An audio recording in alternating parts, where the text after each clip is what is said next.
Comrades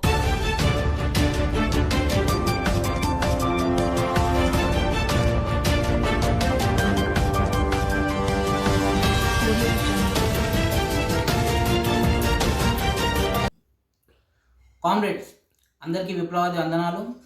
ముందుగా నారాయణ కాలేజీలో జరుగుతున్న అరాచకాల గురించి, స్టూడెంట్స్ ఎలా ట్రబుల్ అవుతున్నారో, ఎలా ఎలా బయటికి చెప్పలేక ట్రబుల్ ఎంత అవుతున్నారో మనకు ఎవరికి తెలియకుండా నడిపిస్తున్న ఆ యాజమాలను ఎలా అడ్డుకోవాలి, ఎలా మంచి దారిలో తీసుకురావాలి, ఎలా వాళ్ళకు మంచి ఏదో చెడేదో చెప్పియాలి, స్టూడెంట్స్కి అత్యాసంగా ఆశపడి స్టూడెంట్స్ని ఫీజు కట్టాలి, ఫీజు ఎగ్జామ్ హాల్లో ఉన్న తర్వాత కూడా ఫీజు కడితేనే ఎగ్జామ్ రాయనిస్తాము లేకపోతే రాయనేమో అన్న రూల్ ఎక్కడుంది? ఏ ప్రభుత్వం పెట్టింది? మరి ప్రభుత్వం పీకుతుందా లేకపోతే మన కట్టలు కడుతుందా?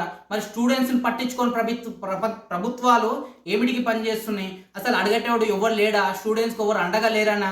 ఈ అడమైన అరాచకాలు మొత్తము తీసుకొచ్చి జనాలని, స్టూడెంట్స్ని, వాళ్ళ పేరెంట్స్ని బాధ పెడుతున్నారు. అసలు ఎగ్జామ్ టైంలో ఫీజు అడగకూడదు అని ఒక ఇంకిత జ్ఞానం లేని హెచ్ఎం ఏం చేస్తున్నాడు, కాలేజ్ సార్ ఏం చేస్తున్నాడు, కాలేజ్ టీచర్స్ ఏం చేస్తున్నారు? ఇంత తెలియని దుష్ట నీచమైన బతుకులు బతుకుతున్నారా?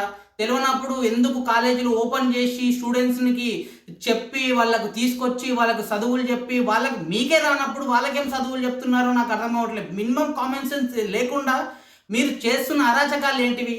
అసలు ఒక్క నారాయణ కాలేజ్, మన తెలంగాణ స్టేట్లో ఎన్ని నారాయణ కాలేజీలు ఉన్నాయో వాళ్ళందరికీ ఉచ్చ పోసే విధంగా ఏఎఫ్డిఎస్ తెలంగాణ రాష్ట్ర ప్రధాన కార్యదర్శి వద్రవణి భానుప్రసాద్ మీ ఆట అరికడతాడని తెలియజేస్తున్నాను.